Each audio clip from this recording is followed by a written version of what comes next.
Hello everyone, my name is Deepika Sharma and this is the first class of class 11th physics, right? So यहाँ से हम basic math से start करेंगे। सबसे पहले जो हमारा टॉपिक होगा, हम बेसिक मैथ्स की बातें करेंगे क्योंकि हमारे बहुत सारी इक्वेशंस जो होगी उसको यूज करने वाले हैं, राइट? सो उसके लिए हमें सबसे पहले उसका बेस पता होना चाहिए। जब हमें उस इक्वेशन के बारे में पता होगा हम तभी उसको यूज कर पाएंगे। तो सबसे पहले हम कुछ बेसिक सी चीजें पढ़ेंगे, राइट? सो लाइक आपकी equations, binomials, theorem and trigonometric function, क्योंकि जो मैथ्स वाले स्टूडेंट है उन्हें तो पता है कि क्या होता है, कैसे होता है, बट जो बायो वाले स्टूडेंट है उनके लिए थोड़ी सी दिक्कत है। तो उनके लिए ये स्पेशली जो बायो वाले स्टूडेंट है वो क्लास इनके लिए है, ये बेसिक मैथ्स की, ताकि वो इसे सीख ले, क्योंकि आगे इनका बहुत यूज होने वाला है जब हम स्टार्ट करेंगे। सो इसलिए सबसे पहले हम जो स्टार्ट कर रहे हैं वो हमारा सबसे फर्स्ट टॉपिक है quadratic equation, right?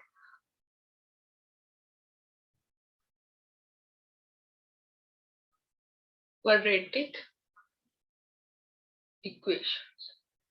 So quadratic equation कैसी इक्वेशन होती है जिसकी जो वेरिएबल की हाईएस्ट पावर होगी वो क्या होगी? टू। कितनी होगी? टू होगी हाईएस्ट पावर वेरिएबल की, ठीक है? सो इसको हम कैसे लिख सकते हैं? देखो, we can write it as a x square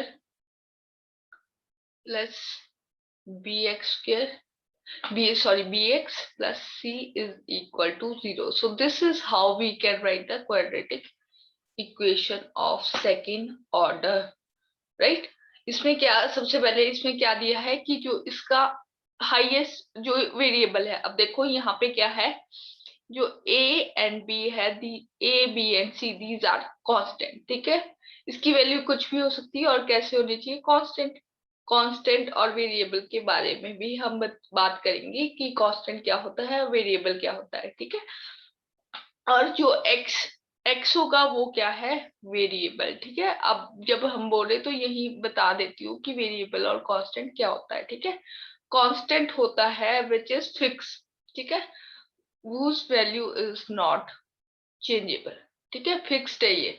इसकी value, for example you can take, example के लिए you can take 5, right? You can take pi, you can take a, sorry, not a, you can take anything, you can take 13, ठीक है? these value are constant। Time के साथ आप जहां भी जाओगे 5 5 ही रहेगा, पाई पाई ही रहेगा, these value can't be changed। सो उन वैल्यू को हमेशा कांस्टेंट बोला जाता है। और वेरिएबल क्या होते हैं? Changeable quantities,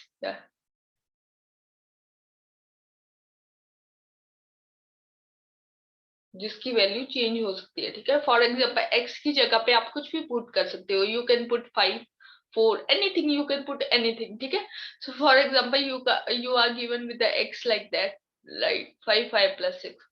so if you change the value of y, your value of x will get changed। so this is the variable whose value is changing with respect to some another value or with respect to time, right? so these are the variable, right? so हमने quadratic equation पे अब वापस आ जाते हैं। हमने क्या बोला कि the highest power of the variable should be 2 and here you have a 0, then you call it as the quadratic equation। और हम इसका solution में देखेंगे, but firstly let's just write the definition। the the second order equation, the algebraic equation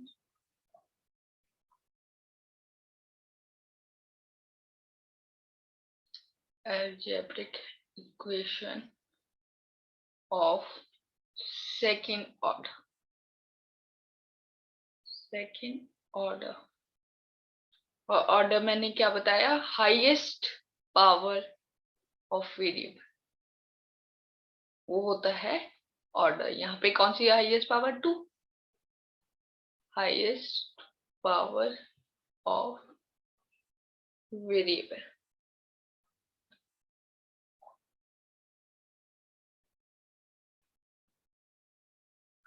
is called quadratic equation, is called quadratic equation।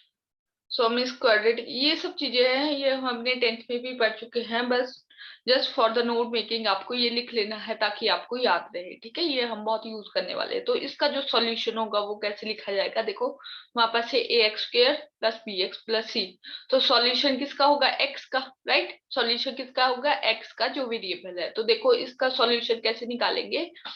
x can be written as, first of all you have to write minus b plus minus whole under root b square minus 4ac upon 2a, right. So यहाँ जो a और b होगा, c होगा, इनकी value आपको question में given होगी। आपको वो रिस्पेक्टिव वैल्यूज इसमें पुट करनी है और x की वैल्यू फाइंड आउट करनी है। x की वैल्यू, अब देखो यहाँ क्या होगा, अब यहाँ पे जो हाईएस्ट और हाईएस्ट पावर है वो क्या है, 2। सो यहाँ पे x के कितने सॉल्यूशन आएंगे, 2 सॉल्यूशन। उसमें से आप दोनों भी ले सकते हो और उसमें से आप एक भी ले सकते हो, वो क्वेश्चन पे डिपेंड करेगा। जब तक आपको पूछा नहीं, फॉर एग्जाम्पल आपको टाइम पूछा है कि व्हाट इज टाइम का सॉल्यूशन है ये, ठीक है, और आपकी वैल्यू आ गई -3 और 2। सो इस केस में आपको पता है कि आप 2 ही लेंगे, क्यों, क्योंकि -3 कभी टाइम की वैल्यू होती ही नहीं है। So in that case you take only 2। But यहाँ पे जब तक आपको ऐसा ना बोला जाए तो उस टाइम पे आपने दोनों के दोनों सॉल्यूशन लेके चलने हैं, राइट। सो अब मैं जैसे आपको एक एग्जांपल देती हूँ, ठीक है। और यहाँ पे ये क्वेश्चन बहुत ही इजी है और पहले भी क्या है, ठीक है। तो आपको ये एग्जांपल सॉल्व करके सॉल्व करना है, ठीक है। सो यहाँ पे एक है एग्जाम्पल, सॉल्व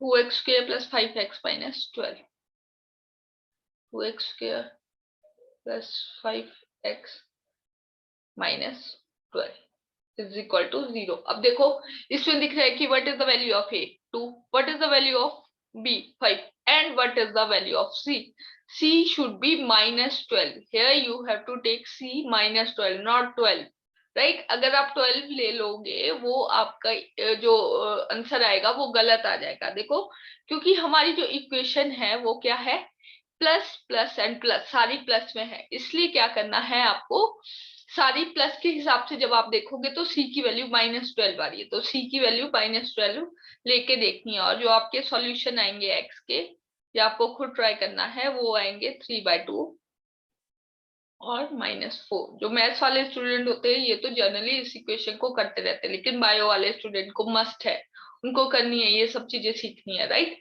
तो इसके बाद जो हमारा नेक्स्ट टॉपिक है वो है बाइनोमियल थ्योरम। बाइनोमियल थ्योरम, ये बाइनोमियल थ्योरम क्यों पढ़ रहे हैं, क्योंकि जो आगे हम डेरिवेशंस करेंगे, राइट। जैसे हम जैसे ग्रेविटेशन वाला चैप्टर हो गया, उसमें हम डेरिवेशन करते हैं, ठीक है। मैं अभी उसका एग्जांपल भी करवाऊंगी। उसमें बहुत बार आता है कि कोई आपको ऐसी 1 plus x raise to the power N, इस टाइप की कोई भी इक्वेशन होती है, उसको आपको एक्सपेंड करना होता है या उसका सॉल्यूशन करना होता है, ठीक है। सो उस टाइप पे इसका एक जर्नल मेथड है कि आपको इसको कैसे सॉल्व करोगे। और ये जो हमारा मेथड होगा ये बहुत जगह यूज होगा, आगे हमारी जो डेरिवेशन होगी, डेरिवेशंस में बहुत ज्यादा यूज होगा, इसलिए हम इसको अभी कर रहे हैं, राइट। सो इसमें क्या होगा, देखो अब इस बाइनोमियल थ्योरम को अच्छे से समझते हैं कि इसको कैसे, इसको क्या करना है, इसको एक्सपेंड करके सॉल्व करना है, ठीक है। और अब देखते हैं कि इसका रूल क्या है। जहां भी इस टाइप की टर्म आ जाएगी वहां पे हम बाइनोमियल थ्योरम का हमेशा यूज करेंगे, ठीक है। सो हम देखते हैं कि इसको कैसे यूज करेंगे अब। ओके, सो वेट, सो यहाँ पे क्या है, देखो यहाँ पे एक चीज ध्यान रखनी है कि जो x का जो मैग्नीट्यूड होगा, इसको मैग्नीट्यूड बोला जाता है। मैग्नीट्यूड मतलब जो उसकी क्वांटिटी होगी, we are not dealing with minus और प्लस, उसकी जो क्वांटिटी होगी it should be less than 1, 1 से बहुत छोटी होनी चाहिए। उस केस में आप इसको एक्सपेंड करोगे, और कैसे एक्सपेंड करोगे मैं बताती हूँ अब इसको कैसे एक्सपेंड करना है। Okay, so let's do it. 1 plus x raise to the power n। तो देखो सबसे पहले आप क्या लिखोगे, 1 को लिख दोगे यहाँ पे 1, then plus n x plus n x, right? Then plus n and multiply by n minus 1. Here we have a 2 factorial. Here it should be 1 factorial. Here similarly 0 factorial. I will tell you what is factorial, but firstly let's write it x square, then plus n, n minus 1, n minus 2, right? We are going in a sequence. एक particular sequence को follow कर रहा है, आपको भी नजर आ रही होगी. x cube plus up to सोन, ऐसी कहां तक, जब तक ये 0 नहीं आ जाता. ठीक है, वहां तक आपको एक्सपेंड करना है. और अब इसमें एक बात देखो कि जब आप इसको एक्सपेंड करोगे, मान लो आपकी जो n की पावर थी, ठीक है, n की पावर मान लो अगर 5 थी, देखो 0 कैसे आएगा, n की पावर 5 थी. ठीक है, अब देखो यहाँ आप कर रहे हो 5 और 4, n माइनस 1 4 हो गया. यहाँ 5 इंटू 4 इंटू 3, आगे 5 इंटू 4 इंटू 3 इंटू 2, फिर एक जगह पे 5 into 4 into 3 into 2 into 1 into 0 आ जाएगा. तो वो टर्म कैसी हो जाएगी, वो टर्म 0 हो जाएगी और वहां पे आपकी एक्सपेंशन रुक जाएगी. ठीक है, सो ऐसे ऐसे इसको एक्सपेंड करते हैं. Now I will tell you what is factorial. Suppose आपके पास n factorial है. ठीक है, आपके पास n factorial है, तो उसको कैसे लिखा जाएगा, उसको हम लिखेंगे सबसे पहले n multiply by n minus 1 multiply by n minus 2.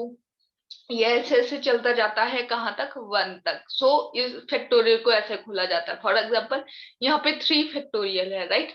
So 3 factorial को आप कैसे खोलोगे, 3 फैक्टोरियल कैसे होगा, 3 इंटू 2 इंटू 1.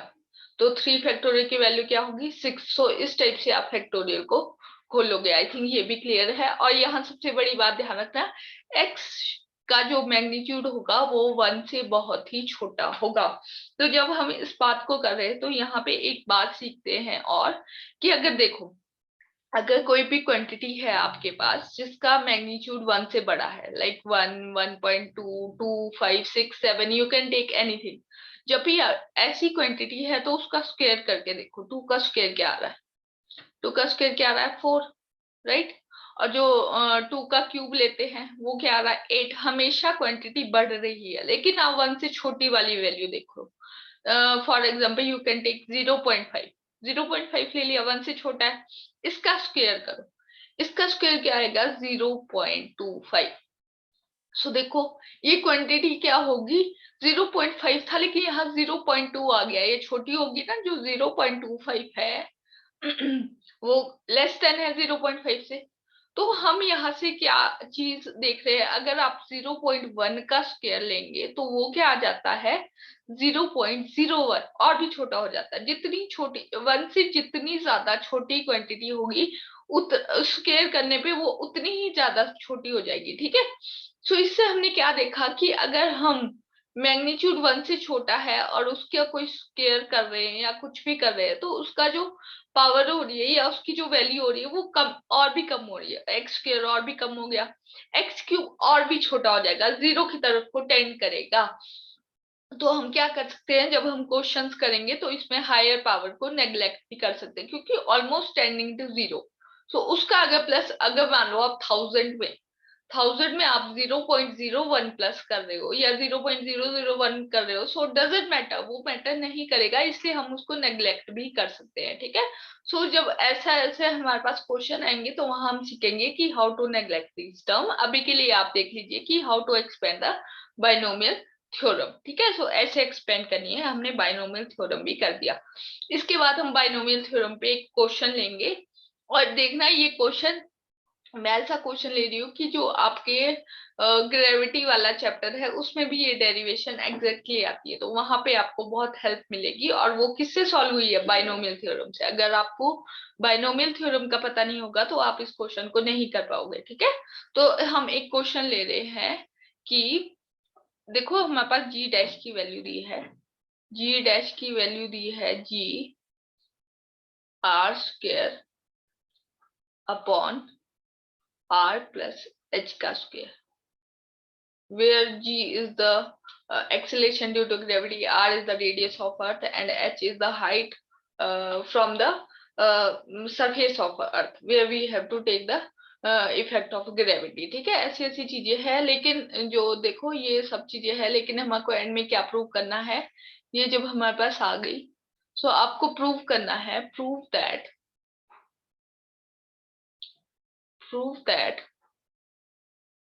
देखो क्या प्रूव करना है, G dash is equal to G 1 - 2h/r। So जो बच्चे प्लस टू में है या +1 में भी जिन्होंने ये चैप्टर कर लिया, तो उनको याद होगा कि ये डेरिवेशन एंड रिजल्ट है, यहाँ पे हम पहुंच जाते हैं एंड में रिजल्ट। तो हम कैसे पहुंचेंगे, देखो यहाँ पे अब किसका यूज है, यहाँ पे बाइनोमियल का यूज है। तो देखो हम कैसे करेंगे, सबसे पहले सॉल्यूशन में हम लिख लेते हैं। अब देखो सबसे पहले, अब देखो ये जो h है, ये जो h है उसको बाइनोमियल की फॉर्म कैसी है, 1 + x⁻n, और यहाँ पे x होगा वो बहुत ही छोटा होगा 1 से। अगर हम इसको इस फॉर्म में लेके आते हैं तो अपना क्वेश्चन बाइनोमियल एक्सपेंशन के थ्रू हम सॉल्व कर सकते हैं। ठीक है, सो हम देखो वही ट्राई करेंगे। अगर r + h है, ठीक है, अब r + h है, r + h के स्क्वायर को सबसे पहले हम सॉल्व करते हैं।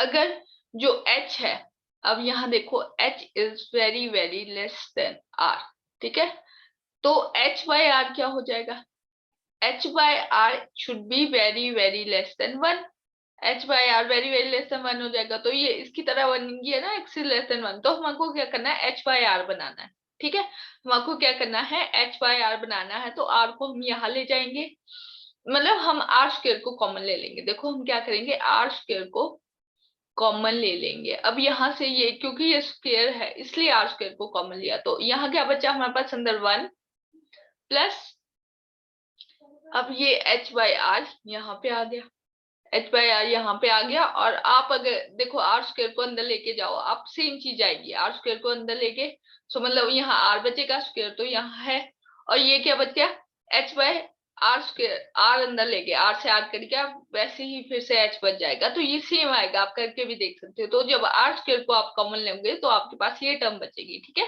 अब यहाँ पे क्या है देखो, अब इसकी जगह हम ये लिख लेंगे 1 + h/r²। सो जी डैश की वैल्यू क्या बची हमारे पास, जी डैश की वैल्यू बची, g/r², और जो डिनोमिनेटर था उसकी जगह हमने लिख दिया r² + 1 + h/r²। देखो ये हमने कर दिया, और यहाँ से r² से r² कैंसिल हो गया। सो हमारे पास क्या बचा, g/1 + h/r²। अब देखो हमने इसको क्या करना है, अब देखो हम देख पा रहे हैं कि यहाँ न्यूमिनेटर में हमारा आंसर है, तो इसको भी न्यूमिनेटर में लेके जाते हैं। तो ये 2 का क्या हो जाएगा ऊपर जाके -2, ये तो 10 तक बहुत ही कॉमन सी चीजें है, पड़ी होगी। ठीक है, जब डिवाइड ऊपर जाएगा तो ये क्या हो जाएगा, 1 + h/r, जो पावर होगी वो नेगेटिव हो जाएगी, -2 हो जाएगी। ठीक है, अब हम इसको इसी फॉर्मूला से खोल के देखेंगे। सबसे पहले मैं फॉर्मूला दोबारा लिखती हूँ। हमारा फॉर्मूला क्या था, 1 + x⁻n। तो इसको कैसे लिखे थे, 1 + n और x, n x plus n-1 upon x², sorry 2 factorial, यहाँ पे 2 factorial into x² plus up to so on. ठीक है, सो हम इसी फॉर्मूले से इसको लेके देखते हैं। देखो तो g डैश की वैल्यू क्या आ जाएगी, g डैश की वैल्यू आ जाएगी, g हम ऐसे ही रखेंगे, यहाँ वाला g ऐसे ही रखेंगे। ठीक है, अब देखो जो अंदर ब्रैकेट में है इसको हम ओपन करें, 1 की जगह तो 1 ही है, तो 1 प्लस, अब देखो n की जगह क्या है, -2, साइन का हमेशा ध्यान रखना है। n की जगह क्या है, -2, यहाँ जो n था उसकी जगह -2 था, तो हमने -2 ही रखना है। तो देखो प्लस -2 आ गया, -2, और x की जगह क्या आ गया हमारा, h/r, x की जगह क्या आ गया हमारा, h/r plus, okay wait,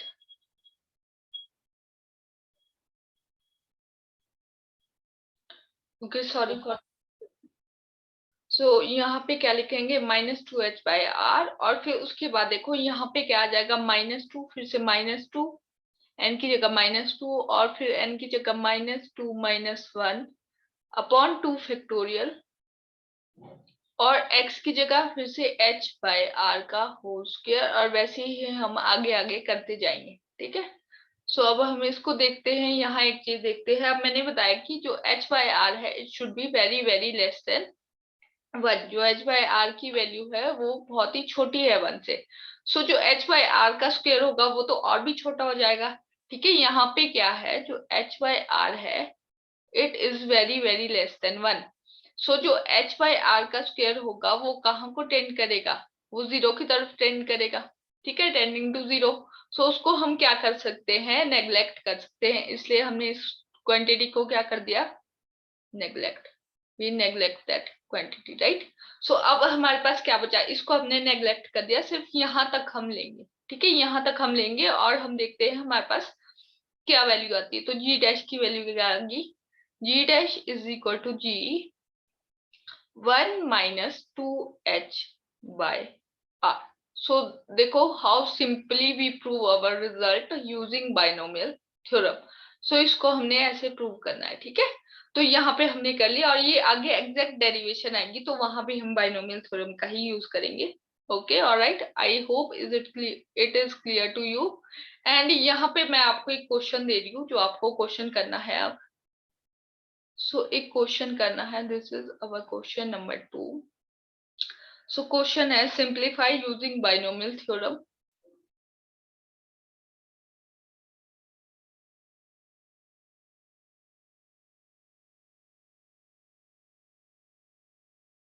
binomial theorem,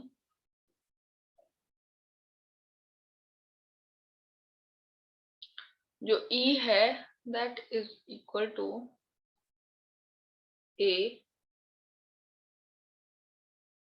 1 plus delta T upon T not raise to the power 4 -1। ये आपके पास क्वेश्चन है, और जो यहाँ पे क्या दिया है कि जो डेल्टा T है it is very very less than T not, और यहाँ पे जो आपको आंसर है वो दिया है, आंसर देखना है कि ये आपका आंसर आ रहा है या नहीं, ठीक है।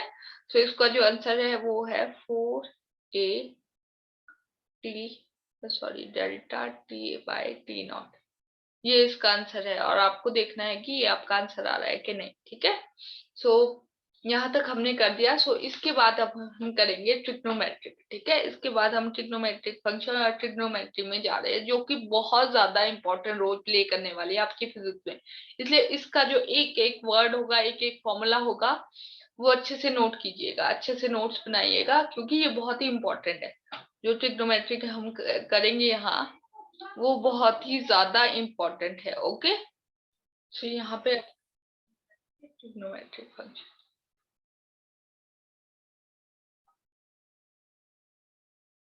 ट्रिग्नोमेट्रिक, ये बहुत ही ज्यादा इंपॉर्टेंट है, बहुत, मतलब हर एक क्वेश्चन में, हर एक स्टेप में ट्रिग्नोमेट्री का यूज हो जाता है। सो जिसको ट्रिग्नोमेट्री आती है वो कोई भी क्वेश्चन अच्छे से सॉल्व कर सकता है, और जिसको ट्रिग्नोमेट्री नहीं आती, अगर उसको फॉर्मूला पता है तो भी उसको क्वेश्चन सॉल्व करने में बहुत दिक्कत आएगी। इसलिए ट्रिग्नोमेट्री को एक एक वर्ड अच्छे से ध्यान रखना है, ठीक है। सो ट्रिग्नोमेट्री में हम सबसे पहले कहाँ से स्टार्ट करेंगे, पाइथागोरस थ्योरम।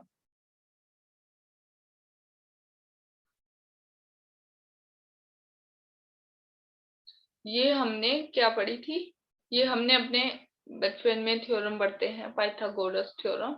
आई थिंक 6-7 से ये हम थ्योरम पढ़ने लग जाते हैं कि क्या होती है पाइथागोरस थ्योरम, ठीक है।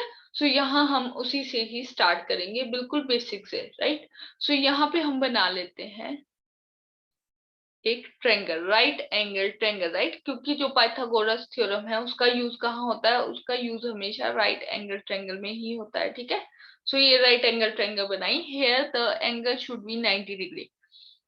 अगर एक एंगल 90 डिग्री है, सो ये क्या हो जाता है, कोई भी आप रख सकते हो, इसको परपेंडिकुलर मान लो, इसको बेस मान लो, और जो सबसे बड़ी साइड होती है ये ऑब्वियसली कौन सी होती है, हाइपोटेन्यूज। सो यहाँ पे हमने एक फॉर्मूला पढ़ा था कि एच स्क्वायर हाइपोटेन्यूज का square is equal to P square plus B square. इस फॉर्मूले में मैं ज्यादा नहीं जाऊंगी क्योंकि ये बहुत ही बेसिक सा फॉर्मूला है, ये हमने अभी तक काफी ज्यादा इसको पढ़ा है और इसको लेके न्यूमेरिकल भी सॉल्व किए हैं। लेकिन देखो यहाँ क्या हो रहा है, यहाँ हमारे को किसी भी एक साइड को अगर हमने फाइंड आउट करना है, मान लो हमने एच को फाइंड आउट करना है, सो हमारे को क्या होना चाहिए, पी स्क्वायर और पी स्क्वायर का पता होना चाहिए। ठीक है, हमें पी स्क्वायर और बी स्क्वायर का पता होना चाहिए, फिर ही हम कर सकते हैं उसको। ठीक है, सो अब क्या हो गया, वेट, यहाँ पे हमारे को पी स्क्वायर और बी स्क्वायर का पता होना चाहिए। अगर पी स्क्वायर और बी स्क्वायर का पता होगा तो हम एच स्क्वायर फाइंड आउट कर देंगे। अगर हमारे को एच स्क्वायर और बी स्क्वायर का पता है तो हम पी स्क्वायर फाइंड आउट कर सकते हैं। तो इस टाइप से हम अपने क्वेश्चंस को कर सकते हैं। ठीक है, कोई भी दो टर्म है, लेकिन अगर हमारे को सिर्फ एक साइड दी हो, ठीक है, ओनली वन साइड, तो उस केस में हम क्या करेंगे, फिर उस केस में हम कैसे सॉल्व करेंगे। फिर हम देखते हैं, फिर हम ट्रिग्नोमेट्री का यूज करते हैं। अगर सिर्फ एक साइड दी हो और कोई भी एक एंगल दे दिया हो, मान लो ये एंगल दे दिया आपको, ठीक है, अब मैं एंगल से स्टार्ट करूंगी कि एंगल क्या होते हैं। ठीक है, तो हम एंगल दिया हो, एक साइड दिया हो, तो हम पाइथागोरस की जगह ट्रिग्नोमेट्रिक फंक्शन का यूज करेंगे, लेकिन वहां पे एक एंगल 90 डिग्री होना चाहिए, तभी ऐसा यूज हो सकता है। ठीक है, वहां पे भी एक एंगल 90 डिग्री होना चाहिए, ऑलवेज रिमेंबर दैट। ठीक है, हम सबसे पहले कहाँ से स्टार्ट करेंगे, हम स्टार्ट करेंगे एंगल से। एंगल क्या होते हैं देखो, अब कोई भी ये मान लो आपकी एक्सिस है, this is your x axis and this is your sum resultant R. ठीक है, ये रिजल्टेंट आर है। जो यहाँ से एक्स एक्सिस से आप एंटी क्लॉकवाइज जो एंगल बनाओगे इसके साथ, उसको बोला जाएगा एंगल, इसको बोला जाएगा हमेशा एंगल। आपको कैसे चलना है, you always have to go in anticlockwise direction from the x axis. अगर आप यहाँ से चलोगे, अगर मान लो आप यहाँ से ऐसे करके चलोगे, सो दैट इज रॉन्ग। यहाँ से नहीं चलोगे, वो आपका नेगेटिव एंगल आ जाएगा। एंगल हमेशा एंटी क्लॉकवाइज चलना है। और एंगल क्या होता है कि जो आपने यहाँ से रेवोल्यूशन की फ्रॉम द एक्स एक्सिस से, जितना पाथ ट्रेस किया आर तक पहुंचने के लिए, जितना पाथ ट्रेस किया उसको हम एंगल बोलेंगे। ठीक है, यहाँ पे सबसे पहले एंगल की डेफिनेशन लिख लेते हैं। It is defined as the amount of revolution, amount of revolution that line the revolving line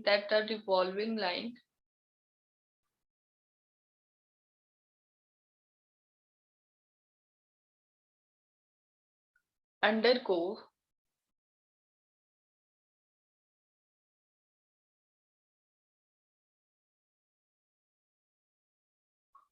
with respect to its initial position, with respect to initial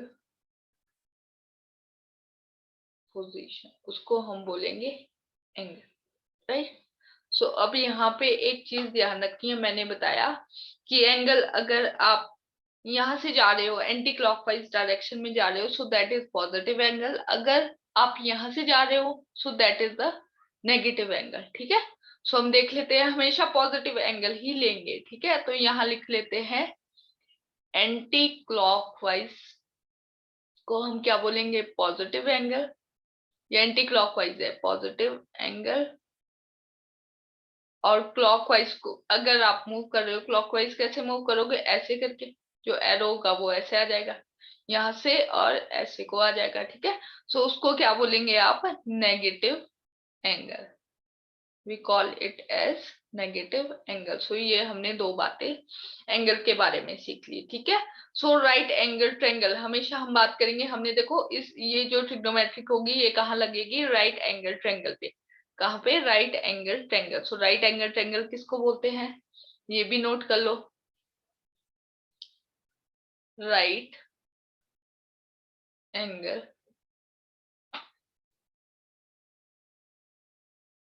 triangle. Right angle triangle को बोलते हैं जिसकी जो degree होती है वो कितनी होती है 90 डिग्री। 90 डिग्री का जहां एंगल बनेगा वो होगा राइट एंगल ट्रायंगल। और यहाँ पे हम कई क्वेश्चन में यूज करेंगे 1 मिनट। 1 मिनट को भी कितना बोला जाता है, सॉरी 1 डिग्री को भी कितना बोला जाता है। अगर 1 डिग्री हो तो 1 डिग्री का मतलब है 1 डिग्री का मतलब है 60 मिनट्स। और उसको कैसे लिखते हैं, एक डैश से, ठीक है। This is called 60